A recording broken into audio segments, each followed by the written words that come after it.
Larry Elder here, a couple things. I've already said that the pardoning of the January 6th defendants should be done on a case-by-case basis. I think most of them should be pardoned, but there are some of them that perhaps should not be. Here's the difference. Donald Trump has publicly said he intends to pardon the January 6th defendants. Said it over and over and over again, didn't hide it from the campaign. Joe Biden lied repeatedly and said he would not pardon his son, would not commute his son's sentence. He said that during the election because he wanted to make sure that Kamala Harris won and he didn't want to give Trump any ammunition to use against her. So he lied. He lied repeatedly. And let me remind you of something.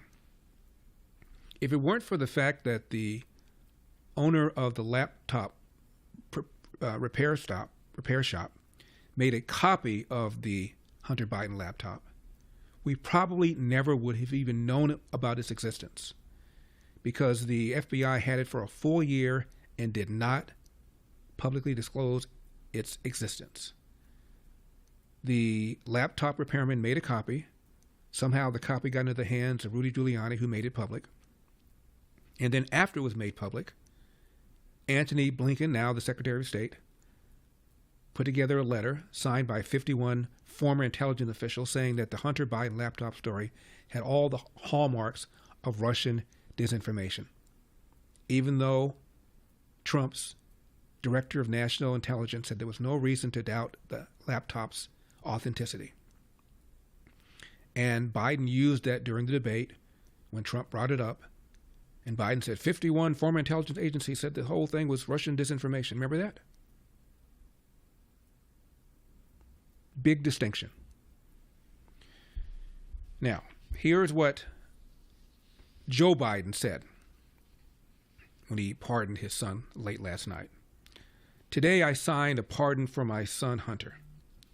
From the day I took office, I said I would not interfere with the Justice Department's decision-making, and I've kept my word even as I've watched my son being selectively and unfairly prosecuted. Here's the truth.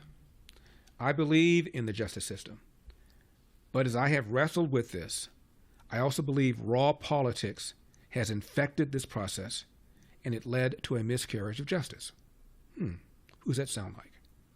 And once I made this decision this weekend, there was no sense in delaying it further.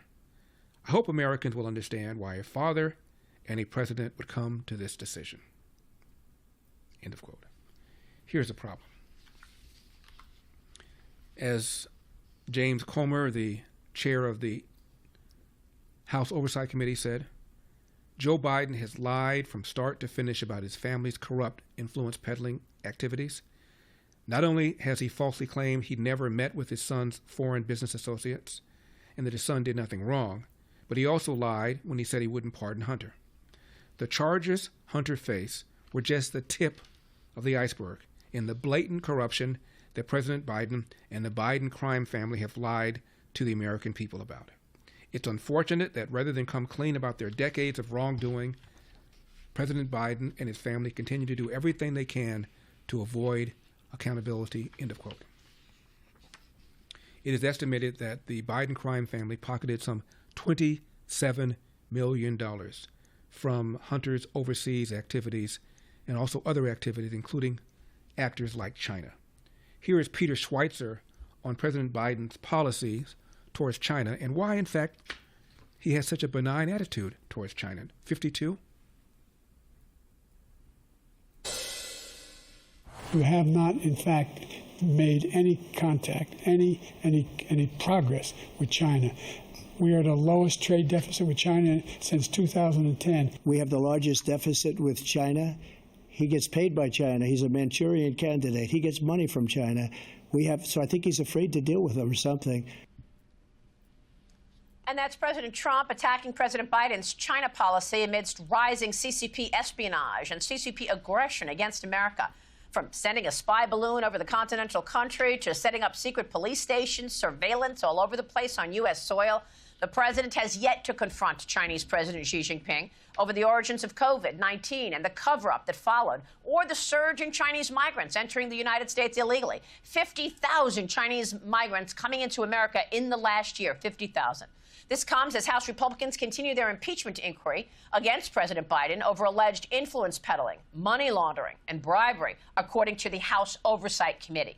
In evidence uncovered by House Oversight Committee Chairman James Comer, President Biden received a personal check in 2017 from James and Sarah Biden for $40,000, which they claimed was in repayment of a loan from the president. That $40,000 was 10% of a $400,000 payment from China. During his congressional testimony, James Biden confirmed that the $40,000 came from funds he received from CEFC China Energy, which was backed by the CCP. Joining me now is Peter Schweizer. He's the president of the Government Accountability Institute and author of the new book, Blood Money, Why the Powerful Turn a Blind Eye While China Kills Americans, available right now. Peter, thanks very much for being here. Give us your reaction to Joe Biden's commentary on China during that debate.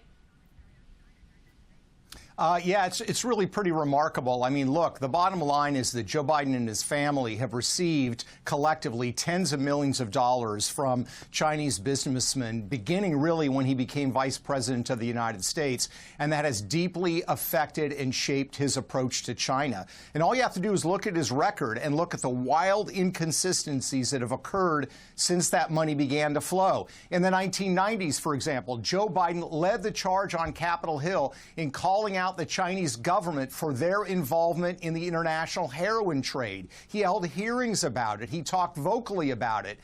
The money started to flow when he was vice president. Look at fentanyl. The Chinese are the senior partners, them issuing stock on U.S. stock exchange. And Adam Schiff back in 2018 said the pardoning of a president's son could be construed as obstruction of justice. Adam Schiff back in 2018 said pardoning a president's son could be an effort to obstruct justice. Number 51. So the president's pardon of Scooter Libby, Congressman, has inspired you to propose new legislation. What exactly would it do? What it would do is say that in the event the president pardons anyone in an investigation in which the president is a witness, a subject, or the target, those investigative files will all be turned over to the Congress.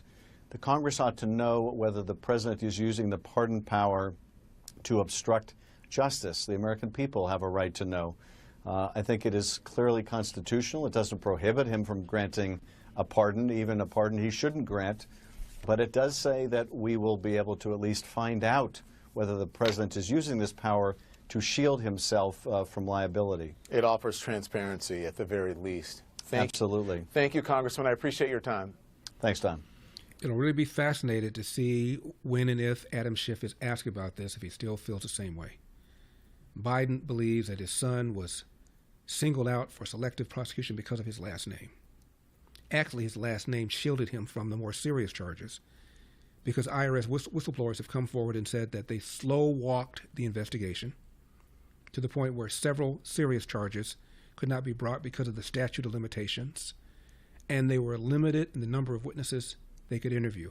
They couldn't interview anybody in the Biden family, which meant that it couldn't be widened to the Biden crime family.